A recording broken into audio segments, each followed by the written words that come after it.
ഇതിനൊക്കെ കാരണം ഞാൻ ഇനി സിനിമയ്ക്കകത്ത് അഭിനയിക്കുന്ന എല്ലാവരും പറഞ്ഞു നമ്മൾ പഠിക്കണം. നിങ്ങളൊക്കെ കാരണം ഇതാണ് മുട്ട, ഇതാണ് അല്ലല്ലോ. അപ്പോൾ ഗൈസ് ഞാനൊരു സിനിമയുടെ ഓഡീഷൻ വന്ന കേട്ടോ. ഭയങ്കര ടെൻഷനും പേടിയൊക്കെ ആയിരുന്നു.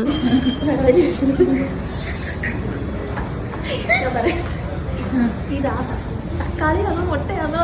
ഇതാ പറയുന്നത് മുട്ട ഏതാ തക്കാളി അങ്ങനെ. ഇതാ തക്കാളി ഏതാ മുട്ട ഏതാന്ന് പറ്റും അങ്ങോട്ട് പറഞ്ഞേ. ഇതാ തക്കാളി ഏതാ മുട്ട ഏതാന്ന് അറിയാത്ത പ്രായത്തിൽ കല്യാണം കഴിച്ചോളൂ കുഴപ്പം. ആ ചെറുക്കിനെ എനിക്ക് നേരത്തെ അറിയാവുന്നേ. അങ്ങനെ പേടിച്ച് വിറച്ച് ആ പരിപാടി അറ്റൻഡ് ചെയ്ത് ഓഡീഷനൊക്കെ അറ്റൻഡ് ചെയ്ത് ഞാൻ തിരിച്ചു വരുവാണ് കേട്ടോ. പക്ഷേ ഇതുവരെയ്ക്ക് അവരൊന്നും വിളിച്ച് പറഞ്ഞതും ഒന്നുമില്ല. അങ്ങനെ ഓഡീഷൻ്റെ ക്ഷീണം മാറ്റാൻ വേണ്ടിയിട്ട് പോയിട്ട് ജ്യൂസൊക്കെ കുടിച്ചിട്ട് ഞാൻ നേരെ തിരിച്ച് വീട്ടിൽ പോയി. ഇനി എന്തെങ്കിലും അപ്ഡേഷൻ ഉണ്ടെങ്കിൽ അറിയിക്കാം. അതുവരെയ്ക്കും ടാറ്റാ.